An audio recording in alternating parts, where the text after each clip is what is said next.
Gravação iniciada, presidente. Bom dia a todos. Nós estamos aqui na nossa reunião de novembro de 2020 e estamos iniciando aqui o dia 18 de novembro de 2020, que estamos no segundo dia de reunião, na parte da manhã, na sessão da manhã. E eu quero, então, aqui apresentar os conselheiros e fazemos aqui a chamada dos conselheiros, né, estão todos presentes. Conselheiro Mário. Aqui, presidente. Bom dia a todos. Conselheira Ana Cecília. Bom dia a todos. Conselheiro Pedro Paulo. Presente. Conselheiro João Vitor.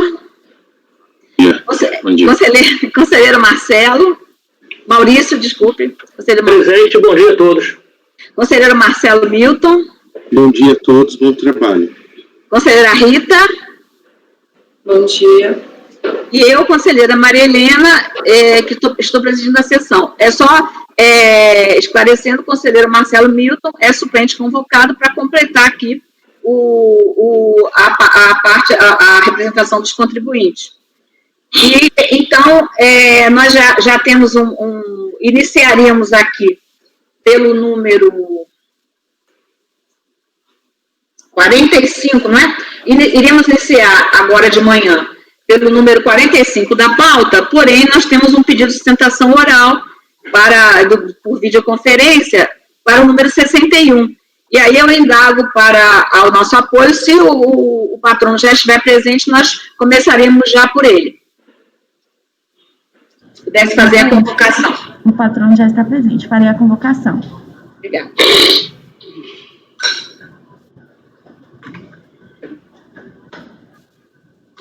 Doutora Patrícia, por favor, verificar a mensagem privada no chat.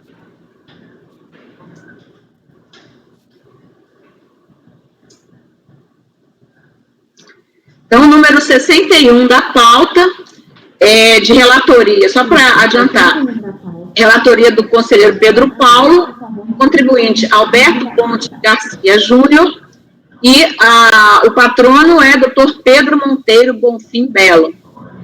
Bichara Advogados. Bom dia, conselheiros. Bom dia. Bom dia, doutora. Então, aqui registro já a entrada na sala da representante da Procuradoria da Fazenda, que é a doutora Patrícia, e já está aqui presente e irá acompanhar todos os julgamentos. E aguardamos, então, só a entrada do doutor Pedro, que é o patrono do processo agora de número 61. Já adentrou, né, doutor Pedro? Bom dia. Bom dia, só não está aparecendo. É só liberar. Bom dia. Bom dia. Então, o processo aqui, o 61 da pauta, recurso da Fazenda Nacional, relatoria do conselheiro Pedro Paulo, contribuinte Alberto Garcia Júnior, e a sustentação oral é doutor Pedro Monteiro Bonfim Belo.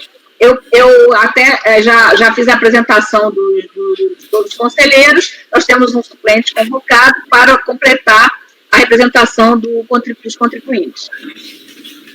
Então, quando possível, eu peço, então, que o relator, o conselheiro Pedro Paulo, inicie, então, o relatório, e depois, então, só tem 15 minutos para a sustentação oral. Obrigado. Pronto, presidente. Eu passo, então, o relatório.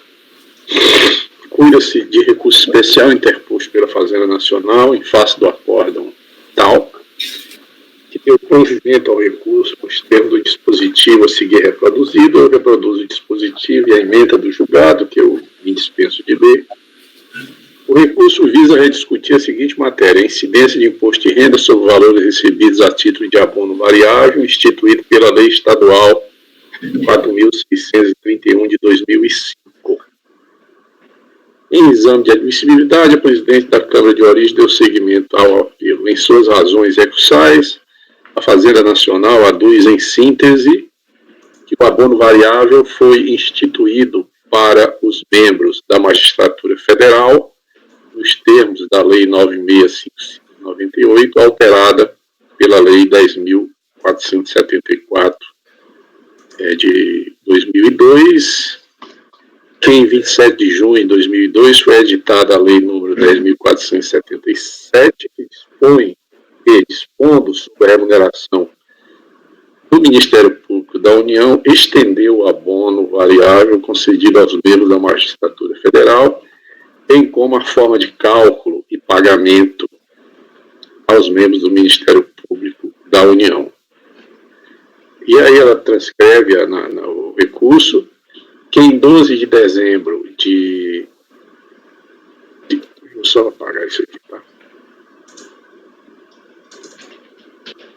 Que em 12 de dezembro de 2002, o presidente do Supremo Tribunal Federal editou a resolução número 245, que previu que o abono variável possui natureza indenizatória, que na mesma linha do quanto decidido administrativamente pelo Supremo Tribunal Federal, o Procurador-Geral da República, 11 dias depois, em 23 de dezembro de 2002, emitiu despacho, cito processo administrativo, estendendo a interpretação contida na resolução 245 de 2002 do abono variável concedido aos membros do Ministério Público da União. Que após essa sequência de leis e despacho vieram 2 pareceres da Procuradoria-Geral da República, pareceres tais e tais, que reconheceram a não incidência tributária sobre o abono variável percebido pelos membros da Magistratura e Ministério Público Federal. Que, todavia, neste caso, o contribuinte não integra o quadro de nenhuma das 2 carreiras, que os referidos pareceres reconheceram a não incidência tributária apenas aos membros da Magistratura e Ministério Público Federal, conforme os estritos limites traçados pela resolução número 245 do Supremo Tribunal Federal. Que não há que se falar em ofensa ao princípio da isonomia, que talvez fosse possível cogitar tal hipótese, por exemplo, uma vez reconhecida a não incidência para os membros da carreira do Ministério Público Federal, algum procurador da República, porventura, fosse excluído do benefício sem motivo aparente. Que aí sim seria cabível discutir a ofensa a princípio da igualdade, pois estariam diante de situações iguais, sendo tratadas de forma distinta. Que, todavia, não é esse o caso dos autos, pois o contribuinte integra o Poder Judiciário do Rio de Janeiro. Que nenhuma das leis que dispõe sobre o tema ora tratado, cito aqui, exime a tributação de imposto de renda sobre parcela discutida, que não há nenhum dispositivo nesse sentido, e são leis limitadas a instituir o abono variável e sua forma de cálculo. Que ainda que essas leis dispusessem sobre a não incidência do IRPF sobre o abono variável, deve-se guardar obediência ao artigo 111 do Código Tributário Nacional, no sentido de que todo dispositivo legal que disponha sobre inserção, suspensão ou exclusão de crédito tributário deve receber interpretação restritiva, que ainda que a lei estadual dispusesse sobre a incidência do IRPF, estaria disciplinando a matéria afeta a União, que viola o artigo 153.3 da Constituição Federal. Que o legislador foi claro ao determinar a incidência do IRPF sobre rendimento bruto, ressalvado o teor do artigo 9º, dos artigos 9º a 14 da mesma lei, onde não consta qualquer referência ao abono discutido no caso em apreço. Que pouco importa a denominação da parcela tributada, se títulos, direitos, origem, bastando que haja benefício do contribuinte de qualquer forma e a qualquer título. Cientificado do acordo de recurso voluntário, do despacho e do recurso especial e do despacho, o contribuinte apresentou contra-razões, nas quais defende inicialmente o não conhecimento do recurso por ausência de similitude fática, e quanto ao mérito, defende que as verbas em apreço têm natureza indenizatória, não estando sujeitas à incidência do imposto. É o relatório, presidente. Obrigada. Pois não, então, o senhor tem, então, 15 minutos. Muito obrigado, relator. Cumprimento a todos. Espero que tenhamos um ótimo dia de trabalho. Primeiro ponto, claro, é tratar da questão da inadmissibilidade desse recurso especial, conforme o relator já muito bem destacou. A recorrida que acredita que, na verdade, a Fazenda foi infeliz ao trazer o paradigma desta própria segunda turma da Câmara Superior, num caso que era relativo à lei da Bahia, Magistratura Federal da Bahia, e que se tratava, e quero aqui transcrever aqui expressamente um trecho deste acórdão paradigma, em que é destacada a diferença brutal entre uma situação e outra. No caso, a lei estadual da Bahia não faz qualquer referência à lei federal que trata do abono variável. Muito simplesmente, a lei da Bahia confere uma diferença de URV sobre remuneração propriamente dita, e isso foi muito bem percebido aqui por este colegiado, tanto que se registrou no acórdão paradigma.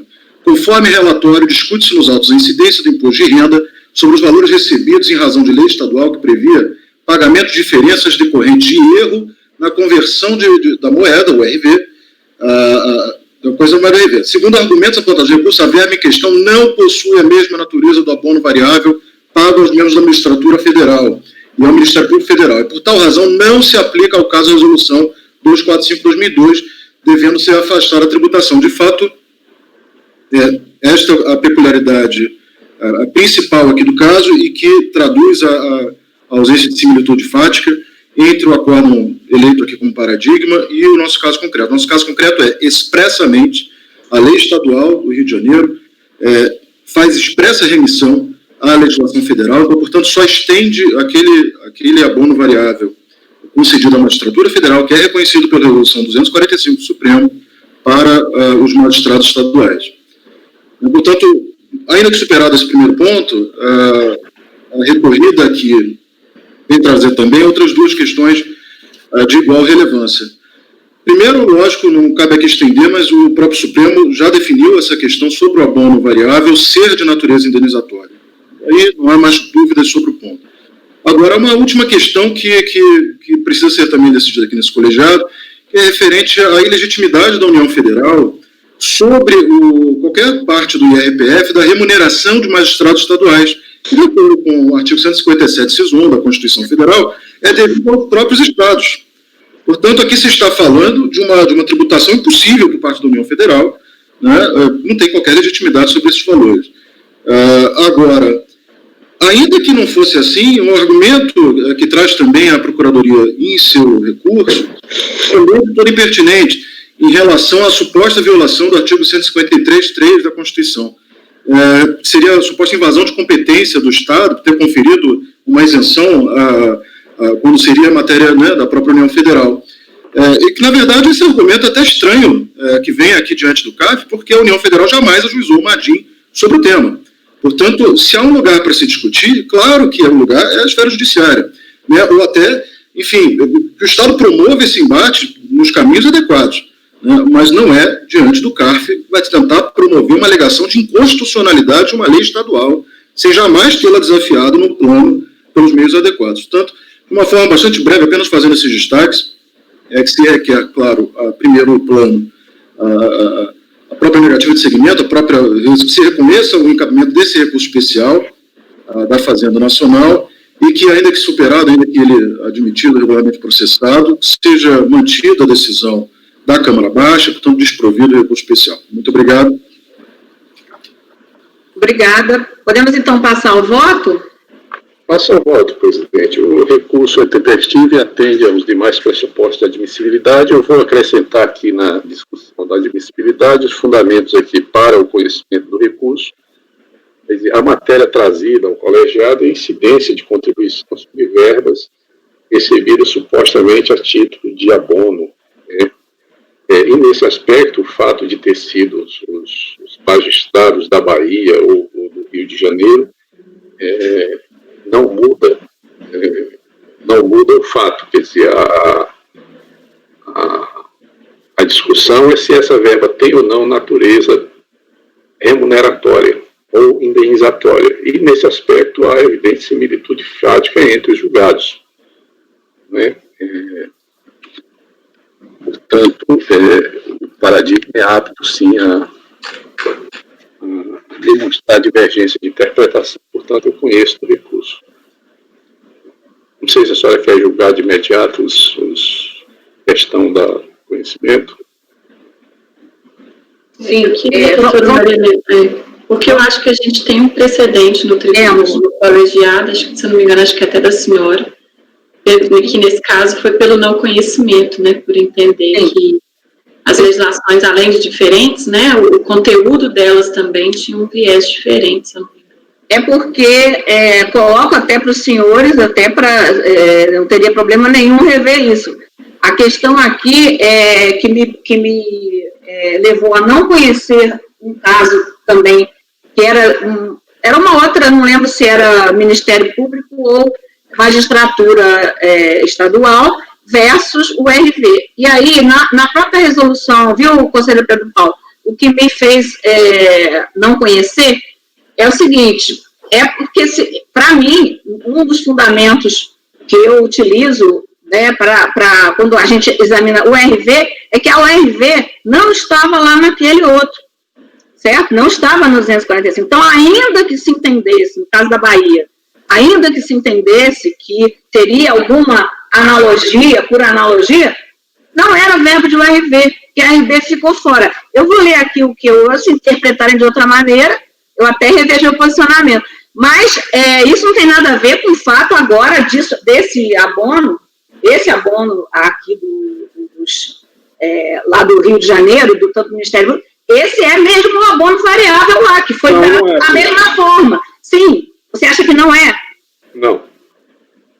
Que não é um abono variável.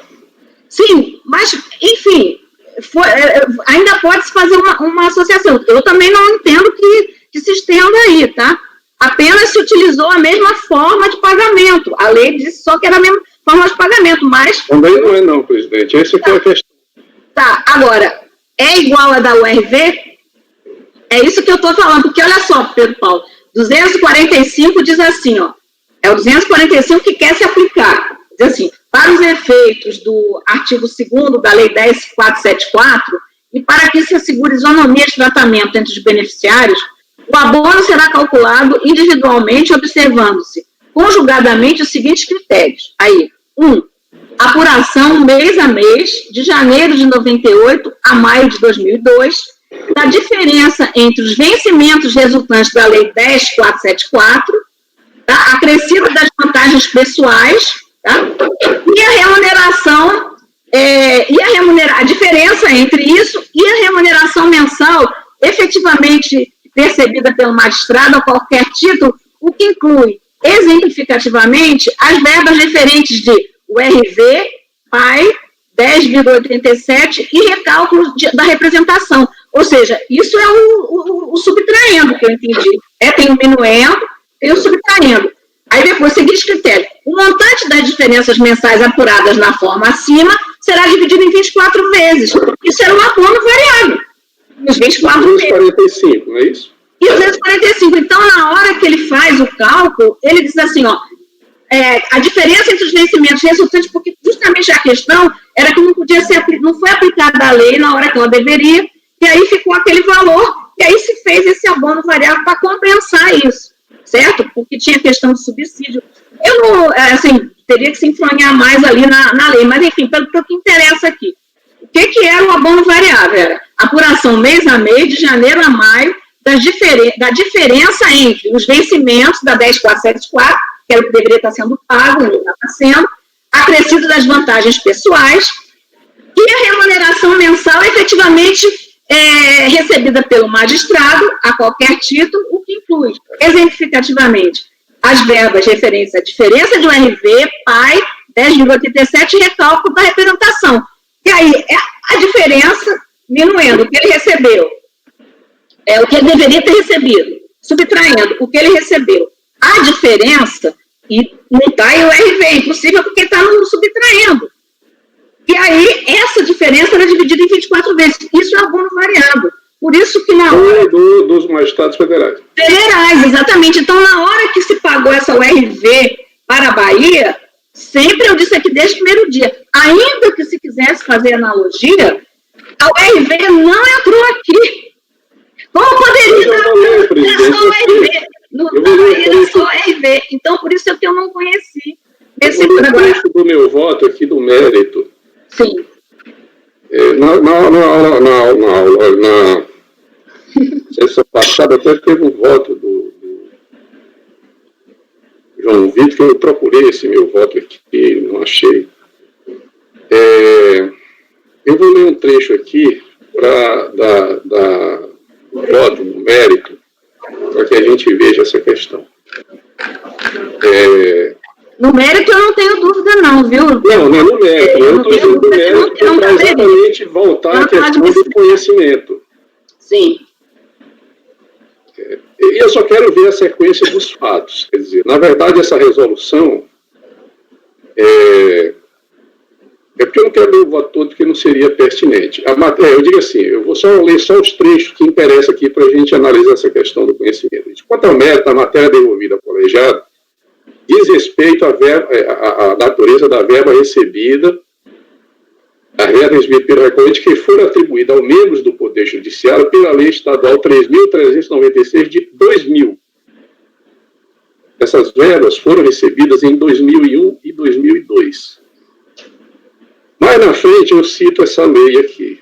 Né? A Lei 3.396 diz assim: o subsídio mensal dos desembargadores dos tribunais de justiça corresponderá a 75% do subsídio dos ministros do Supremo Tribunal, mantido idêntica a referência sucessivamente entre os subsídios daqueles dos juízes na ordem da entrância. Então, a lei de 2000 reajustou o salário dos membros do Ministério Público, dizendo que a verba dele seria 75% da verba dos desembargadores dos ministros do Tribunal Superior.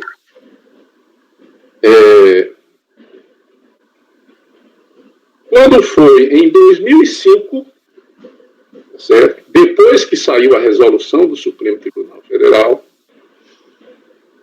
né, é que foi editada a Lei Estadual do Rio de Janeiro, 4.631, que diz o seguinte: aplica-se aos membros do Ministério, dos membros do Poder Judiciário do Estado do Rio de Janeiro, disposto no artigo 2º, caput, e parágrafo 1º da Lei Federal 10.474, de junho de 2002.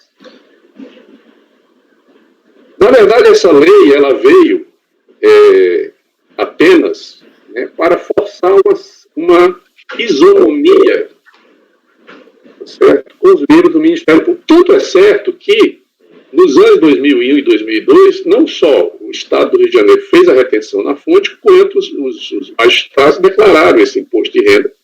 Tanto que no Rio de Janeiro, os primeiros processos que vieram eram pedido de restituição. Então, eles, com base numa lei de 5 anos depois, no caso de 3 anos depois, eles retificaram a declaração, certo, e pediram restituição dos valores que tinham pago antes. Então, essa discussão se é o RV, se não é o RV, não é o caso. O caso aqui é que eles receberam uma verba a título de remuneração, subsídio, que foi a lei estadual, foi pago com base nessa lei, e depois, num artifício, aí não vamos discutir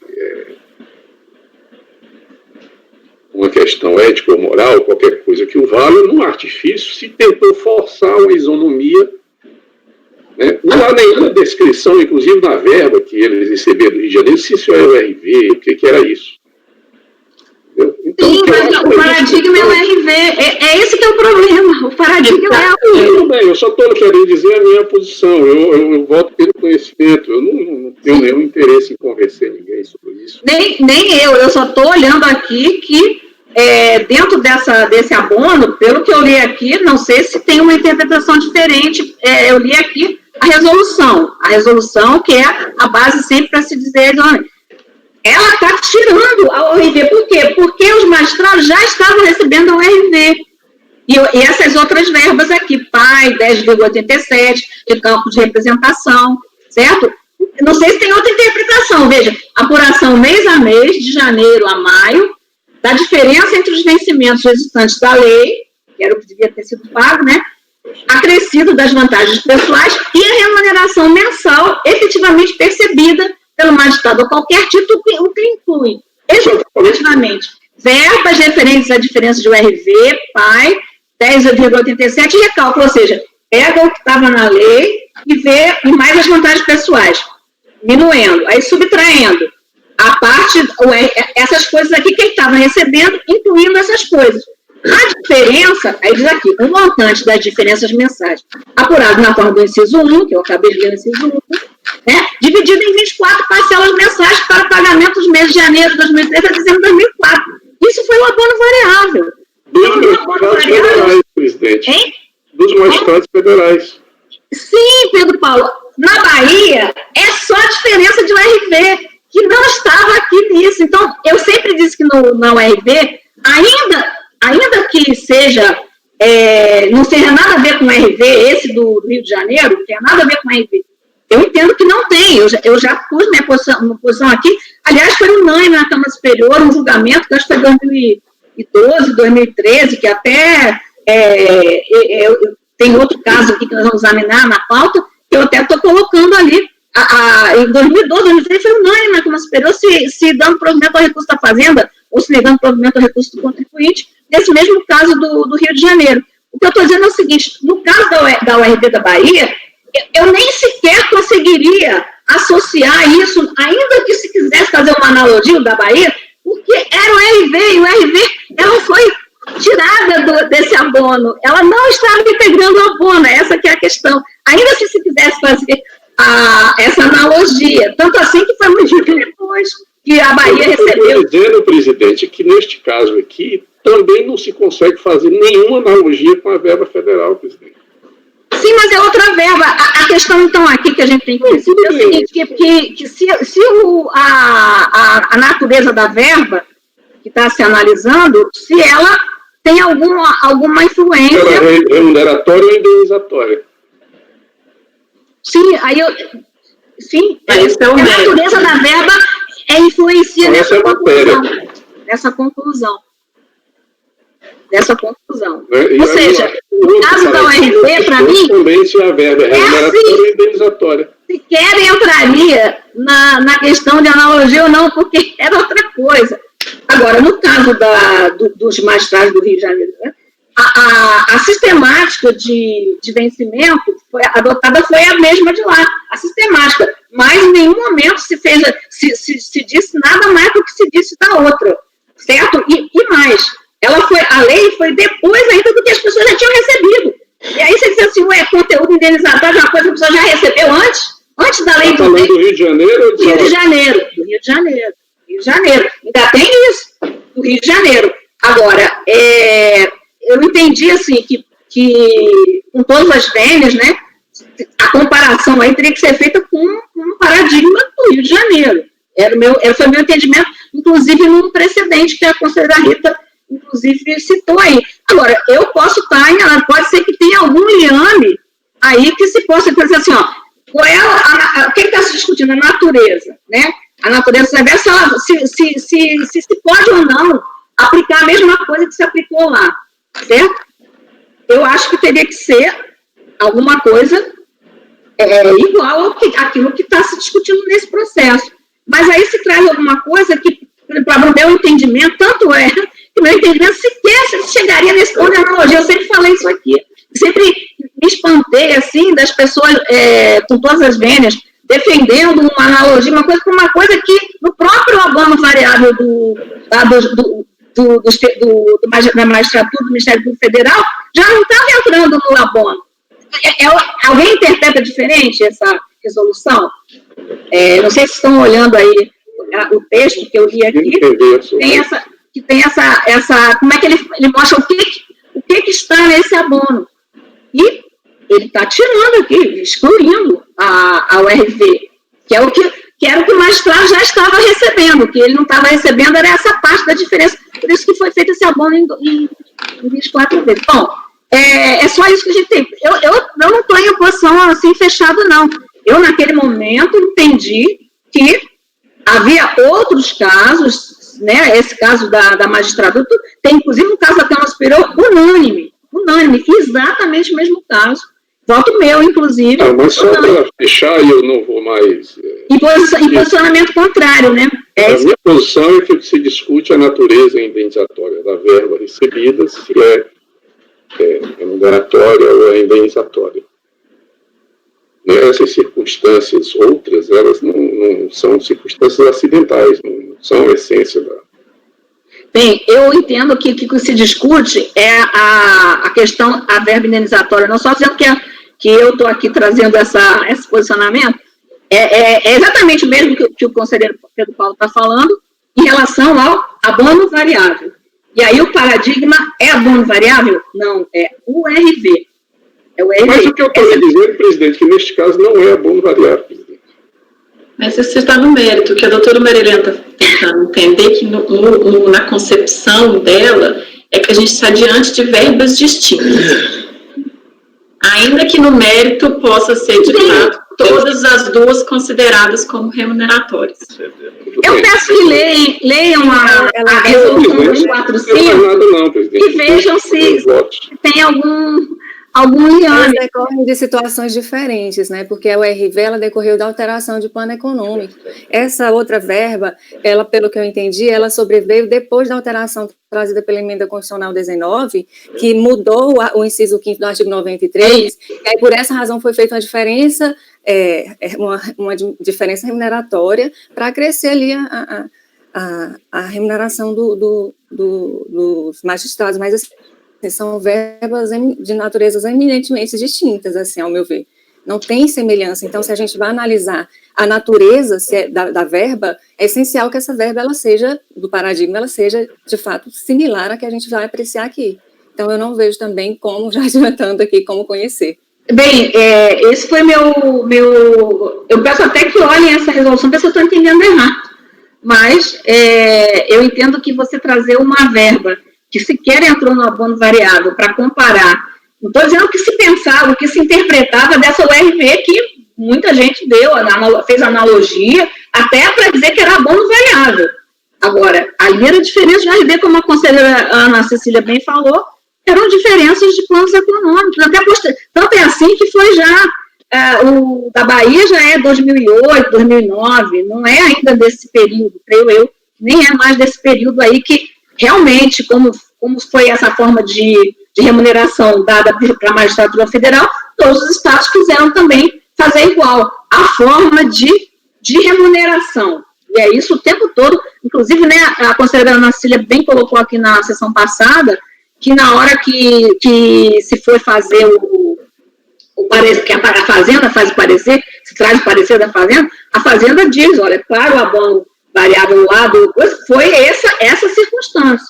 Foram essas circunstâncias, não é a circunstância aqui. Bom, enfim, eu já coloquei aqui o que me fez votar dessa maneira que a conselheira Rita bem lembrou aqui o precedente de não conhecimento. Bem, eu estou colocando isso. O conselheiro Pedro Paulo, então, conhece, né? Aí eu vou, então, tomar os votos. Conselheiro Mário. Presidente, eu sou até a pessoa que assinou essa admissibilidade, mas eu confesso que a época em que analisei, imaginei que se tratasse de verbas de mesma natureza, então não percebi que era o abono variável em uma e a URV em outra. Né? Eu acho que em algumas hipóteses, assim, pode até ser que se consiga fazer, a depender do que tem no acordo de recurso voluntário, o mesmo paradigma, é possível que se consiga conhecer, mesmo tendo verbas diferentes. Mas nessa hipótese, o voluntário, o acordo de recurso voluntário, no caso o recorrido, ele só tratou especificamente do abono variável, ele não fez nenhuma correlação dessa verba com o RV, o acórdão paradigma também não fez isso. Então, assim, até para manter a jurisprudência que já vem se firmando aqui, o entendimento que já se deu, então vou mudar o meu entendimento que veio no recurso, no exame de admissibilidade, e vou não conhecer do recurso especial da Fazenda Nacional. Eu estou abrindo a divergência. Sim. Obviamente que para quem entendeu sempre que o RV era o abono variável, aí agora pode conhecer tranquilamente, porque tudo seria a mesma coisa. Mas isso entendo eu que é o mérito, assim, eu só posso fazer isso depois de não, no mérito, aí não tem, acho que não tem dúvida, e o entendimento da turma com relação ao mérito, eu imagino também que se não é unânime, é por uma maioria bem folgada, no sentido e que esse tipo de verba, tanto a OEB como o abono variável, tem natureza remuneratória. Esse é o meu entendimento. Conselheira Ana Cecília.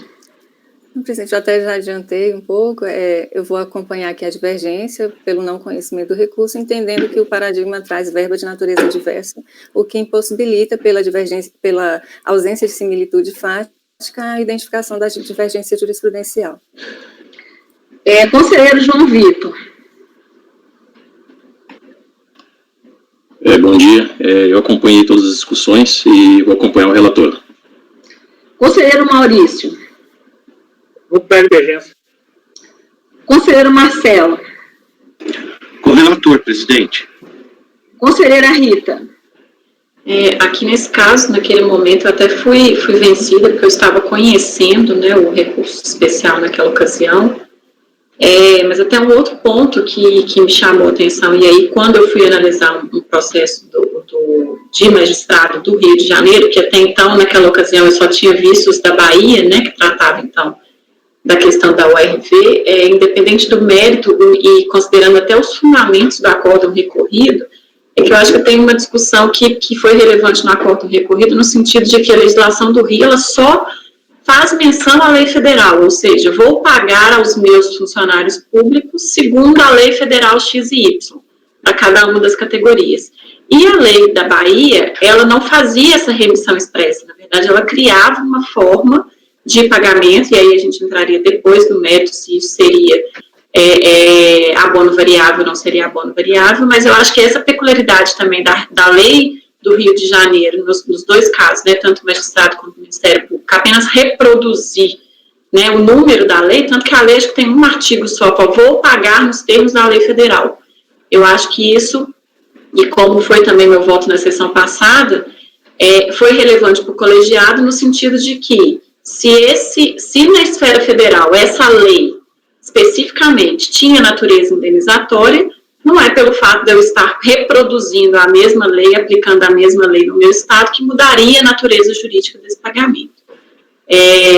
Sem entrar no mérito se aquelas decisões lá do STF vinculariam ou não a Receita Federal no que diz ao pagamento estadual, mas eu acho que esse ponto também da legislação do Rio, reproduzir e citar expressamente as leis federais, eu acho que também é uma questão de relevância significativa para fins de conhecimento, até alterando o meu posicionamento no primeiro julgamento, na primeira oportunidade, eu também não conheço. Só uma correção, viu, Rita? De fato, né? Na verdade, a lei do Rio de Janeiro não diz eu vou pagar, não. Ela diz a verba que eu paguei 3 anos atrás tem natureza indenizatória. Mas ela cita expressamente as legislações federais. Não, exatamente. Aplica-se as verbas que eu paguei uma legislação federal posterior. Mas aí a gente já está entrando no mérito. O que eu estou querendo falar é só que talvez a situação das verbas, até a forma de instituição delas, não tenha sido a mesma, para fins de conhecimento. E aí no mérito a gente já diverge também, como a gente já discutiu em outras ocasiões. Eu já externei aqui meu posicionamento, inclusive nesse outro precedente, né, nesse precedente que a conselheira Rita citou, e claro que para quem entende que tudo é igual, né, que lá uma vez pago lá atrás pelos magistrados e Ministério Público Federal, todo o resto é igual, isso e mais o RV, não tem diferença, pode até entender que serve como paradigma. Eu sempre ressalvei aqui, ainda que se pudesse tentar uma analogia, que entendo eu, que a gente jamais poderia fazer aqui, porque a gente não tem aqui como fazer, nós aqui temos que seguir a lei, então nunca vi que tivéssemos lei suficiente para entender, para conceder uma isenção, uma não incidência para o RV da Bahia, certo? Mas, ainda que se tivesse, tentasse isso, sempre ressalvei isso nos meus votos. E aqui, na hora que a gente está discutindo. Era o RV, é diferença de plano econômico, nada tem a ver com esse abono aqui, que era uma forma de remuneração que estava sendo revista, mudada, e não tinha sido implantada no momento que se queria. E aí se fez essa conta aqui, esse cálculo, e se achou um valor para dividir em 24 vezes. Aquilo era o abono variável. Por que fala variável? Por quê? Porque, embora o minuendo seja fixo, o subtraindo não é, porque vai botar ali, tirar o quê? O RV, PAI, 10,37. Isso pode variar, por isso que é um abono variável. Por isso que ele não seria fixo, no meu entendimento, quando eu li isso aqui. Então, como é que eu posso dizer que uma coisa que não está nesse abono, eu posso sequer imaginar uma divergência, uma forma de comparação, uma coisa que está se falando dessa primeira, e nada a ver com a URV. Então, é essa que é o meu questionamento. Claro, entrando no mérito, eu concordo plenamente com tudo que o conselheiro Pedro Paulo falou, e falei isso há muitos anos, né? Falávamos isso há muitos anos, e depois, isso aí na Câmara Superior, inclusive, acho que é 2012, 2013, foi unânime, inclusive, se entender que não tinha, era um caso exatamente desse do Rio de Janeiro. Então, eu não conheço também do recurso. Então, por maioria de votos, não conhecer do recurso, tem sido os conselheiros. Agora, vamos conferir aqui se eu estou colocando realmente quem são os residentes. Conselheiro Pedro Paulo, né, relator. Quem mais João Vitor e Marcelo, né? E Marcelo, que conheceram do recurso. Eu vou me designar, porque eu já tenho, né, Rita? Eu já tenho. A Rita está afiada, está ficando com a memória. Eu lembrava, assim, vagamente que eu tinha julgado. É que eu fui consultar isso no mês passado, por isso que está fresco na cabeça. Você tem um número aí? 9202007237. 007-237. Designada a conselheira Maria Helena. Porque como eu já tenho, né? Bem, obrigada. Então, eu peço que o apoio acompanhe o patrono até a saída. Bom dia. Muito obrigado, excelente dia a todos. Bem, agora então vamos iniciar aqui pelo número... Primeiro processo da pauta, então, que seria o número 45, né? 45 da pauta, e nós fizemos aqui só essa antecipação para liberar já o patrão que estava na sala de espera. Então, o número 18 da pauta de relatoria do conselheiro João Vitor. 45, presidente. 45 da pauta, de relatoria do conselheiro João Vitor, é o contribuinte Sérgio Ferreira Lima, recurso da Fazenda Nacional. Se eu não estiver enganado, esse processo estava em vista, esse, Rita? Deixa eu ver aqui, que aí eu já coloco. 45, estava em vista. Obrigada, conselheiro João Vitor. Eu vou dizer aqui o resumo até agora, tá? Era vista realmente. Vocês reparem que sempre os primeiros processos da pauta, eu estou colocando esses de vista, de retorno, para que o processo não fique retornando mais de uma vez aqui para a pauta, tá?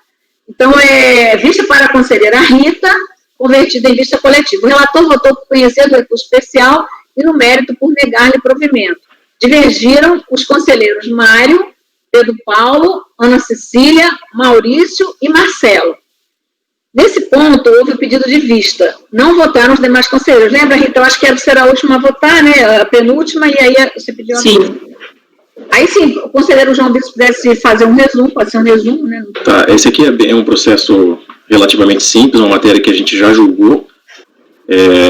Não é uma matéria antiga, e se trata aqui de recurso da Fazenda Nacional contra acórdão de recurso voluntário que deu provimento ao recurso do sujeito passivo para reconhecer que o resgate de proventos de aposentadoria privada, eles têm natureza previdenciária e, portanto, estão ao abrigo da lei isentiva, que isenta de imposto de renda os proventos recebidos de aposentadoria, reforma ou pensão por portadores de moléstia grave. Esse basicamente é o relatório. Eu peço licença só para resumir também o voto.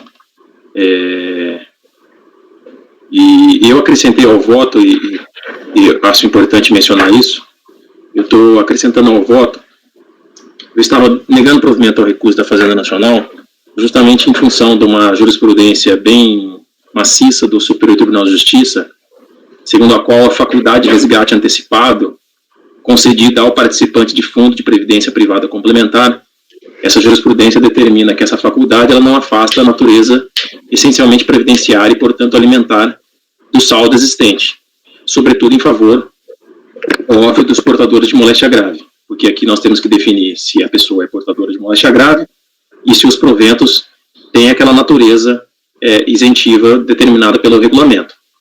Então, o STJ tem acolhido essa tese, a primeira sessão do STJ acolhe essa fundamentação, através da sua primeira turma e da sua segunda turma, e eu estou acrescentando aqui no meu voto, o objeto de pesquisa até, isso saiu na semana passada, que recentemente a Procuradoria prolatou o despacho número 348, de 5 de novembro de 2020, então é um despacho muito recente, e esse despacho ele reconhece, inclusive para fins de incluir essa matéria na lista de dispensa de contestar e de recorrer, ele reconhece que a isenção do imposto de renda instituída em benefício do portador de moléstia grave especificada na lei estende-se aos resgates das contribuições vertidas a plano de previdência complementar. Então tem um despacho aí da semana retrasada reconhecendo a isenção, e além disso havia também uma nota SEI já um pouco mais antiga, de 2018, exatamente no mesmo sentido, a nota SEI número 50 de 2018, eu acrescento essa nota no meu voto, e essa nota também determina que a isenção do artigo 6º, inciso 14 da Lei 7.713, abrange o resgate de contribuições vertidas a plano de previdência privada complementar, conforme jurisprudência consolidada do STJ, em sentido desfavorável à Fazenda Nacional. Existe também uma outra nota que é objeto desse despacho ao que eu me referi agora, o despacho 348, de 5 de novembro deste ano, que é o parecer, melhor dizendo, o parecer 610 de 2018.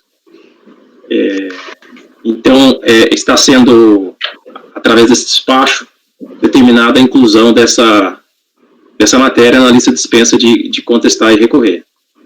Então, nesse sentido, eu acrescento essas duas considerações que eu acho da maior importância. Então, basicamente, seja em função da jurisprudência maciça do Superior Tribunal de Justiça, agora chancelada pelo próprio entendimento da Procuradoria-Geral da Fazenda Nacional, e por considerações doutrinárias que eu acredito que eu tenha lido na sessão passada, estou negando provimento ao recurso da Fazenda Nacional, reconhecendo a natureza previdenciária da verba, e como não há discussão sobre, na verdade é uma questão superada, o contribuinte realmente era portador de moléstia grave e aposentado, então estou negando provimento ao recurso. Sim, conselheira Rita, foi a revisora. Eu pedi vista exatamente em razão dessa nota SEI, né, até salvei na minha pasta o teor da nota, se os senhores quiserem dar uma olhada, porque a gente já tinha julgado em algumas outras oportunidades esse tema, e eu entendia que os resgates eles não estariam abrangidos, então, pela regra da isenção. Mas, como o João até já antecipou, a posição atual da Procuradoria no sentido de reconhecer, então, a jurisprudência do STJ, embora a gente ainda não tenha ato declaratório do ministro, né, até onde eu consegui acompanhar, eu não sei se talvez com esse novo despacho aí de 5 de novembro isso possa vir a acontecer, mas então eu estou alterando meu voto para acompanhar o relator, entendendo então que diante da manifestação da própria PGFN, acolhendo a jurisprudência do STJ, eu acho que nos cabe aqui então também acompanhar esse entendimento, então por isso, e pelas razões que o João colocou dessas novas realidades, eu estou alterando meu voto então para acompanhar o relator. Sim, aí, então voltamos para os demais conselheiros, né, tendo em vista as ponderações da revisora. Conselheiro Mário, que todos aqui já tinham acompanhado Deixa eu só resgatar aqui, só um minutinho que eu vou resgatar aqui o que foi. Vejam, vista para a conselheira Rita, o relator votou por conhecer do recurso especial e no mérito por negar reprovimento. Divergiram os conselheiros Mário, Pedro Paulo, Ana Cecília, Maurício e Marcelo. Eu estou só lendo aqui porque a gente pede vista para discutir, lógico. Então, não foi proclamado o resultado, eu vou então perguntar de novo. Conselheiro Mário. Eu, presidente, por enquanto, mantenho o meu entendimento e abro a divergência. Conselheira Ana Cecília. Eu vou alterar o meu entendimento, presidente, em razão dessas considerações que foram trazidas tanto pelo relator quanto pela revisora, e aí eu vou pedir para apresentar a declaração de voto, que apesar de eu entender, né, que não estaria abarcado pela isenção, mas eu vou me curvar aqui esse entendimento da Fazenda, não obstante ainda não tenha sido havido parecer assinado, né, pelo ministro, mas a indicação aqui que se tem, considerando essa orientação aqui trazida pelo esse despacho, esses pareceres, é que realmente para a Fazenda Nacional estaria abarcado pela isenção aqui, a questão desses resgates. Então, eu vou alterar o meu posicionamento e acompanhar, no caso, uma divergência. O relator, né? O relator. Sim, o relator está negando o provimento ao recurso da Fazenda. O conselheiro Pedro Paulo. Presidente, até onde eu me lembro, na sessão passada, na sessão em que esse processo veio, a nossa discussão era... Ninguém parece que há divergência de que o resgate da previdência privada é abrangido pela isenção. A nossa discussão era o resgate antecipado, antes do prazo, né, fixado de contribuição. E é o caso aí de resgate antecipado. E até onde, pelo que eu entendi, me corrija se eu estiver errado, tanto a jurisprudência quanto essa nota não fala em resgate antecipado, fala em resgate, né? Então, eu me lembro até de uma ponderação que o Mário fez, né? Que um resgate antecipado é uma espécie de rescisão de contrato. Você faz um plano de aposentadoria para depois de 10 anos você então resgatar. Se você resgata antes, você está, é uma forma, uma espécie aí, a gente pode colocar entre aspas, de rescisão, quer dizer, não é aposentadoria, é uma devolução, certo? Isso tem uma relevância enorme para a questão da moléstia grave, né, que não é isenção para o portador, é sim para os rendimentos de aposentadoria. Novos dados aí que foram trazidos não alterem nada o ponto em que a gente estava na sessão passada. Eu também entendo que o resgate da Previdência, complementado o período contratual, tem natureza previdenciária. Agora, o resgate antecipado tem. A grande questão é que eu acho que, eu não sei, mas eu acho que tanto as manifestações da PGFN quanto do STJ, é claro que eu preciso me aprofundar um pouco nisso, elas não abrangem essa situação específica envolvida no processo. Eu me lembro que, acho que foi até o Maurício que falou na questão do resgate, mas o resgate porque existe duas modalidades de resgate, né? Uma, você realmente, independentemente da conclusão do período ali que você tem independentemente de ter completado os requisitos para aposentadoria, você vai e resgata, que me parece que foi o caso. E uma outra situação é quando você completa todos os requisitos, você resgata uma parte, os planos eles preveem isso, e se utiliza de outra parte para se beneficiar, né, ou para, no caso, receber benefícios de fato de natureza previdenciária nessa acepção mais conhecida, que é uma renda mensal e tal. Aí, ao que me parece, o que aconteceu foi um resgate antecipado, e não resgate quando no período em que a aposentadoria, que a concessão do benefício ele realmente configurou, né? Então eu, assim, a princípio entendo, na mesma linha do conselheiro Pedro Paulo, que talvez não, acho que não está abrangido tanto na norma da PGFN, na norma não, nas manifestações da PGFN, quanto do Poder Judiciário, no caso da jurisprudência do STJ. E por isso, então, eu mantenho meu voto, presidente. Ok. Conselheiro Maurício. Como eu já havia dito na sessão anterior, né, parece que assim, a expressão resgate, ela, pelo menos por conta de uma análise que eu vi numa solução da própria Receita, diz lá que a resgate ele se dá necessariamente antes do término do prazo, né? Sim. E aí, após o prazo, seria pagamento único, retirada única, o que seja, mas não resgate. Aqui, efetivamente, assim, dando uma lida rápida nesse parecer, eu não consigo realmente identificar se eles estão usando a expressão resgate se referindo exatamente a esses valores retirados antes do término do prazo, né? Então, assim, pode ser que esteja, como bem colocou Mário, se referindo à situação distinta da dos autos, né? Então, eu vou manter o meu posicionamento pela incidência desses valores, da contribuição do imposto, né, sobre esses valores resgatados antes do término antes do prazo, né, contratualmente estabelecido lá no Fundo de Previdência. Conselheiro Marcelo. Presidente, diante das considerações, até a inclusão essas razões aqui no voto do conselheiro João, eu até estava olhando aqui o parecer da Procuradoria. No caso aqui, ele fez os resgates, né, ele tem a moléstia grave e efetuou os resgates, né, já durante foi complementado já a contratação, né?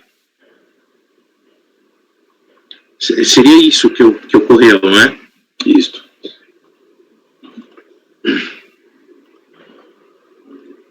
Só um minuto. É isso mesmo, Marcelo. Ele fez o resgate, ele já estava na condição de aposentado e portador de moléstia grave. Eu nem acho que se trata propriamente de resgate antecipado, tá? Tá, ele resgatou o valor que estava capitalizado ali. Isso, exato. Mas é um resgate, não é necessariamente um resgate antecipado. É uma faculdade que ele tinha de resgatar. Esse adjetivo agora que está sendo trazido é algo novo, assim, não é um resgate antecipado. A expressão resgate antecipado está lá no seu voto, João, por isso que eu estou considerando dessa forma. Lá na ementa do seu voto está escrito resgate antecipado.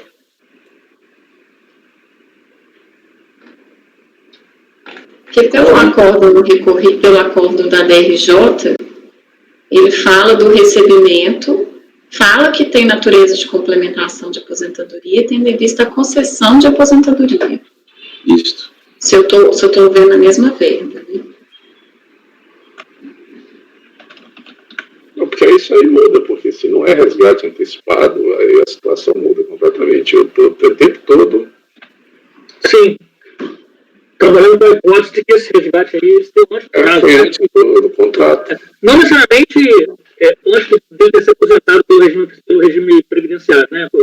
Mas antes do prazo contratualmente estabelecido, né? Eu recebi depois de cumprido o prazo, né, do plano. O plano tem um prazo que você paga, você pode receber em parcelas, você tem a opção de resgatar ou de receber em parcela única. Entendeu? Aí realmente a jurisprudência, a posição de quem tem... A própria Receita entende que se ele efetuou todo vamos dizer assim, o levantamento do valor, né? Exatamente. Após o prazo contratual... Eu retirei a expressão antecipado, tá? Não, se não é antecipado, eu também mudo o voto. Não tenho... Não é resgate antecipado? É um resgate, na verdade. Porque quando ele recebeu também já era portador de moléstia grave, né? Então, E era aposentado, não é? Sim. Ele já era aposentado, não é isso, Sim. Está visto? Pelo que eu estou entendendo, sim. O relator também está confirmando, né, João Vitor? Presidente, eu vou fazer o seguinte, eu realmente não estou vendo aqui, me parece que não é caso de antecipação de resgate. Eu vou alterar, o relator fazendo essa alteração lá no voto. Eu altero também meu voto, não tem problema nenhum com relação a isso, até porque... mesmo na dúvida, né, a gente não tem como também, se tiver uma dúvida... O calendário aqui é 2006. No calendário é 2006. A declaração do calendário 2006, natureza da ocupação, aposentado militar, reforma, aposentado militar, reformado ou pensionista da Previdência Oficial, portador de moléstia grave, está na declaração de imposto de renda. Então ele já tinha implementado, então, o direito pela Previdência, então? Sim, ele é aposentado. Então, nesse caso, eu acompanho o relator, presidente. Sim. Eu vou, então, como se trouxe essa situação, ficou um pouco nebulosa, né? E agora, então... Como? Como, Pedro Paulo? Não foi, eventualmente, por embargo, aí, se houver, mas... Tá. Então, eu vou tomar, Mário. Então, o conselheiro relator, João Vitor, está negando o provimento a recurso da Fazenda, a conselheira revisora está votando com o relator, aí eu vou tomar novamente os votos, tendo em vista essas discussões. Se alguém quiser colocar seu posicionamento. Mário, conselheiro Mário. Presidente, considerando os esclarecimentos no sentido de que o resgate, ele é um resgate que se deu ao final do contrato de previdência privada, né, e que essa pessoa, né, no caso o contribuinte, ele tinha a opção de fazer o resgate de parte, enfim, eu altero o meu posicionamento no sentido de acompanhar o relator. Sim. Aí, conselheira Ana Cecília. Eu vou manter, presidente, eu só vou pedir, então, para retirar o meu pedido, minha solicitação de apresentar declaração de voto, porque como não vai ter essa necessidade. Vamos ver. Conselheiro Pedro Paulo. Aí acompanho o relator, a partir dessas... Sim. Conselheiro Maurício. Eu havia votado na teoria nesse caso, se não me engano, entendendo também que o valor havia sido resgatado, ou seja, a palavra resgate mal empregada, né? Teria sido levantada após o término contratual lá, eu fico nesse sentido. E aí, como havia o apontamento aí de que esse resgate é feito de forma antecipada, né? Daí eu estava votando de forma diferente na rodada anterior, né? Mas agora com o esclarecimento aí de que esse resgate se deu após o prazo, né, contratual, né? E aí eu estou acompanhando o relator. Está presente. Sim, eu tenho uma dúvida agora, até em termos de conhecimento, né? Será que o paradigma era antecipado ou não? Boa pergunta. Porque, sim, será que se entendeu que, sendo no final, até com o posicionamento da própria Receita, né? Não é isso? Porque o que me traz dúvida, assim, é porque, como eu falei já bastante vezes, né? A expressão resgate, quando se usa para isso, ela está se referindo a valores levantados antes do término, né? Após o término, não chama resgate, né? Daí, a tendência de dizer resgate antecipado, né? Porque o resgate, por si só, ele seria antecipado. Eu acho que é o resgate, sim, Maurício, né? Eu acho que é o resgate, sim. É que ele tem a possibilidade de receber mensal ou receber todo o valor, é resgate. Não, parece que... até lendo uma consulta que a Rita citou no voto dela, que eu passei a utilizar, da Receita, ele explica lá a terminologia utilizada, e aí diz que após o término do contrato, não chama resgate, chama pagamento único, alguma coisa assim, mas a expressão resgate em si, ela está atribuída a você levantar o valor antes do período, né, contratual. Mas, enfim, se o valor foi levantado após o período, então, independente de ser parcela única ou mensalmente ali, e ser aposentado por regime de previdência social. E a ponto de moléstia grave, a norma é isenta, né? Deixa eu só dar uma olhadinha aqui.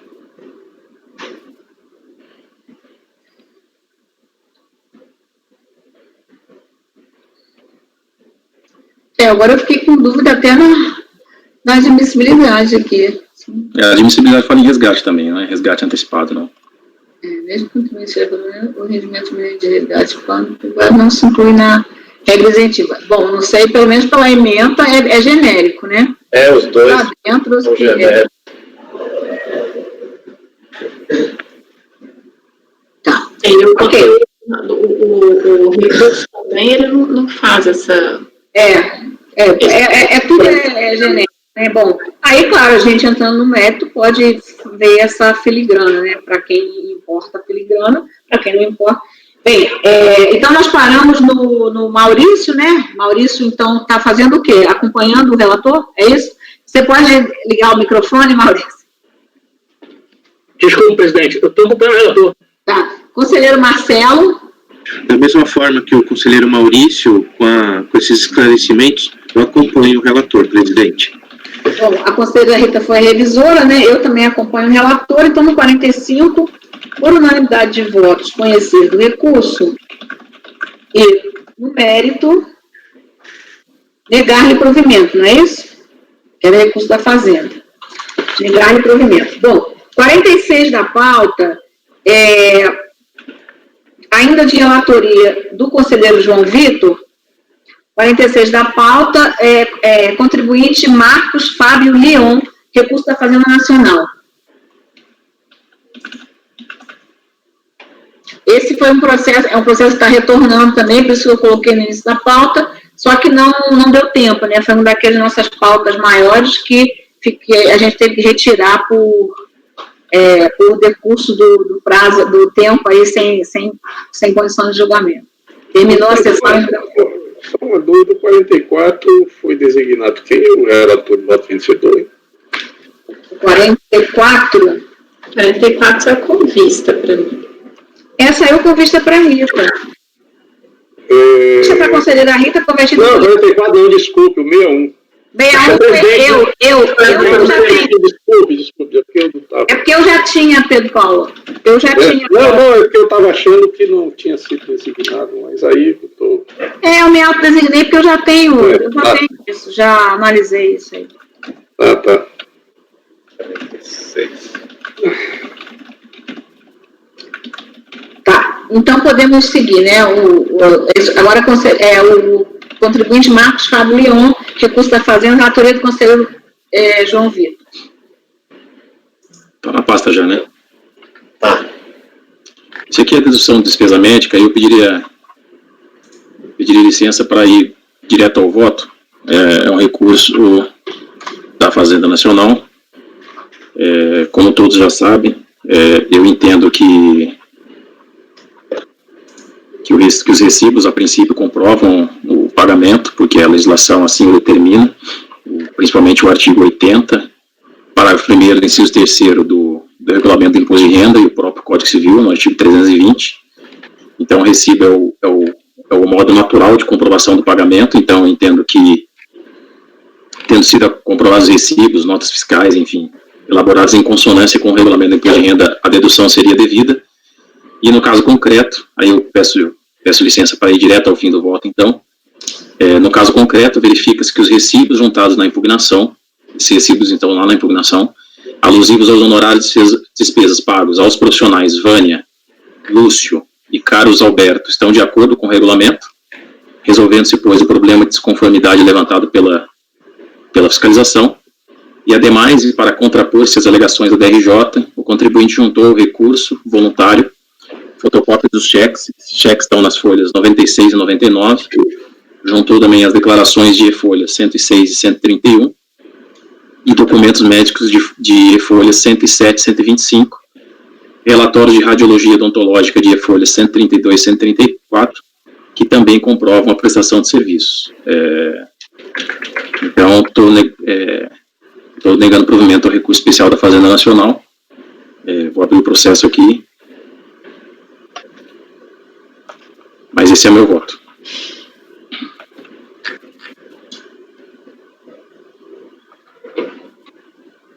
O recurso é só das despesas médicas, é?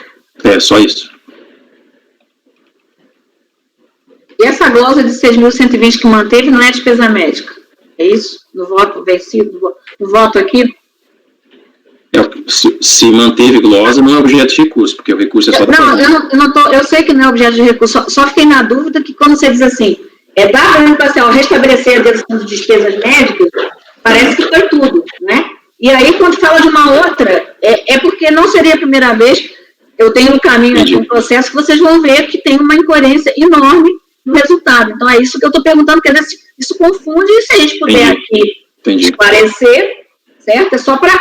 Eu sei que não está em discussão, mas quando se coloca assim, você diz assim, 6.120 é o quê? Aí seria... Mas eu não estou entendendo também essa incoerência. Eu achei que eu estivesse dando provimento a restabelecer dedução de despesa médica. Na verdade, eu não estou fazendo isso. Não estou falando de você, não estou falando do seu. Eu estou querendo entender o que está em julgamento aqui, porque, quer dizer assim, restabelecendo a dedução de despesas médicas, parece que é tudo, não é? Uhum. E manter a glosa de tanto. Aí essa glosa só queria um esclarecimento. Se você viu, se não tiver visto, não tem problema, eu posso olhar também. Se isso aí era uma outra coisa, era uma outra, ou também era médico. Pelo julgamento da DRJ, o total de despesas médicas foi de 35.893. Tem uma despesa relativa à prestadora Vânia de R$6.000. Uma de Lúcio, 22.000. Carlos Alberto, 950. Não, é só porque me pareceu que se for... que o correto seria, se fosse tudo despesa médica, por exemplo, essa também, dar provimento parcial, né? A gente não faz isso, manter, ninguém recorre para se manter alguma coisa. Você recorre para ganhar, qualquer um recorre para ganhar. O resultado teria que ser dar provimento parcial para acolher, vamos dizer assim, reverter as glosas no valor de tanto só, né? E aí a pessoa estaria pedindo mais. Agora, dar uma coisa, manter outra, isso é uma coisa estranha para mim. Só fiquei querendo saber melhor sobre isso, até por causa da execução. Vocês vão ver depois o problema que a gente vai ter aqui no outro acordo, que eu tive que explicar milhões de coisas no voto que eu não precisaria se tivesse sido, vamos dizer assim, registrado de uma maneira mais lógica, né? Bom. O que está em discussão aqui são 6.000, 22.950. Ok. Essa glosa de 6.120 são dois valores aqui, gino material, 2.920 e 3.200. O somatório vai dar esse valor de... é despesa da construção, então. Material? Deve ser material escolar. Não,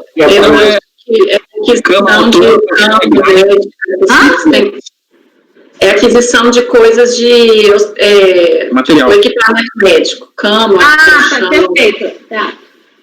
Entendi. E aparelho auditivo. Aparelho auditivo, parece. Então, da despesa médica, é isso que... Não, mas isso não está em discussão. Eu sei que não está em discussão. Foi negado provimento em relação a isso. Eu sei que não está em discussão, mas esse tipo de registro confunde, né? Acaba confundindo até na execução. Bom,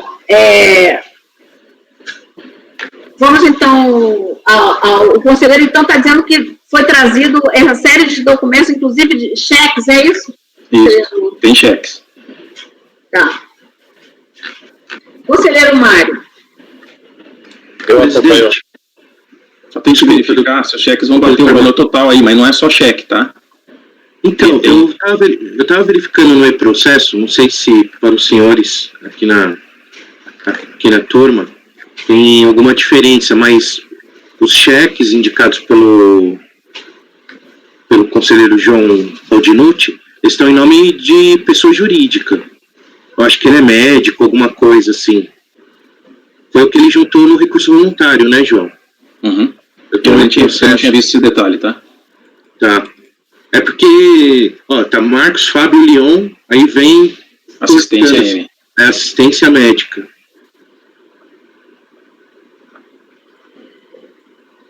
Tem os recibos em nome dele, né? Então, ele está pagando como médico empresa e não como o contribuinte da física se utilizou das despesas médicas. Né? É isso que eu estou entendendo. Mas o cheque não é valor total também, tá? Eu estou mencionando o cheque como razão vamos dizer assim, como fundamento adicional. Porque, pela minha lógica, como para mim não é necessária a apresentação necessariamente de cheques, estou mencionando apenas como acréscimo, mas assim, não é só cheque, tem as declarações Tem relatório de radiologia odontológica lá, com relação Tem documento médico, está na folha 107, 125, e tem relatório de radiologia odontológica nas folhas 132 e 134. Mas com todas as vênias, os pressupostos são dois, né? São a pessoa ter utilizado efetivamente o serviço, que isso pode ter sido, tranquilamente, não estou discutindo isso, mas tem que ser os pagamentos. Então, não pagamento debitado para pessoa jurídica, e sim para pessoa física. É daí que está sendo deduzido. Essa que é a questão. Que ele pode ter utilizado, pode, mas se pagou pela empresa, eu creio que não pode deduzir isso da pessoa física, não poderia. É porque tem que ser as duas coisas. Que fez tratamento pode ter feito, agora se quem pagou foi a empresa... Mas os recibos são no nome da pessoa física. Você realmente tem 2 cheques lá em nome da pessoa jurídica, valor total de R$900, mas... são apenas 2 cheques mesmo. E o atendimento que ele coloca aqui odontológico, né, se eu não me engano, está tudo em nome dele, é bem específico. Vou tirar os cheques, justamente porque tem essa problemática aí. Mas tem recibo, tem documento médico, enfim. Aqui no recorrido fala até em valor. O recorrido deu só, João, R$6.120, não é isso? Não. Eu não. Ele manteve. O que eu estou falando. É exatamente o que eu estou falando. Quando põe isso, a gente confunde. Esse 6.120 é o que foi mantido. E aí, na verdade, tinha que ser dado provimento parcial para tal as coisas, e dizer quais as despesas que ele aceitou. Aí, essa que é a confusão, que isso pode... vocês não sabem, acabam sem saber o que chega de embargo, chega embargo disso para essas turmas, gente, que registram assim, né? O registro foi... Se você aqui... exatamente, por isso que eu perguntei assim, porque isso pode confundir, mas agora ficou claro que esse foi o que não foi dado, nem está, então, em discussão, porque o recurso está fazendo, teve recurso do contribuinte, né? Bem, o conselheiro Mário está em condição de... Eu ainda estou aqui um pouco com dúvida. No meu recorrido, fala em logo legítima dedução de despesa médica pelo contribuinte, comprovada mediante a apresentação de nota fiscal de prestação de serviço. Nota fiscal ou recibo, né? Nota fiscal não tem, viu, Mário? Não, as notas fiscais são desses valores que foram mantidos aí, do aparelho auditivo, da cama. Mas tem as declarações posteriores, né? Isso, no princípio eu não tenho aceito a declaração pela declaração, então eu vou manter o entendimento que eu tenho em relação a outros casos desses e vou dar provimento ao recurso da Fazenda. Vou abrir a divergência. Conselheira Ana Cecília. Vou acompanhar o relator. Eu acredito que essa questão dos cheques não foi nem levantada na autuação, assim. Não, salvo engano, não foi. Não foi levantada. Ele pediu ele trouxe comprovante de pagamento? Não, pagamento dele. Mas não foi refutado. A questão dos cheques apresentados não foram Ele não apresentou para fiscalização. Você acha que ele vai apresentar isso para fiscalização? Ele apresenta aqui. Ele não apresentou para o cheque. Ele apresentou no recurso. No recurso voluntário. Isso. Ele não apresentou para a fiscalização. Como é que queria ainda que a fiscalização fosse contrária a uma coisa que ele nem apresentou? Ele, claro que não ia fazer essa prova contra ele próprio. Né? Bom, sempre se busca trazer a prova um pouco mais distante do momento lá, né, da fiscalização. É isso que a gente vê mais ou menos no... Mas não consta, assim, no lançamento que ele tenha sido intimado para comprovar efetivo pagamento, tá? Tem só aquela notificação de lançamento padrão, onde diz que... às vezes é uma... Diz assim, os recibos apresentados estão em desacordo com o artigo 8º. É isso que é dito. Eu vou acompanhar o relator. Só um minutinho, deixa eu dar uma olhadinha melhor aqui.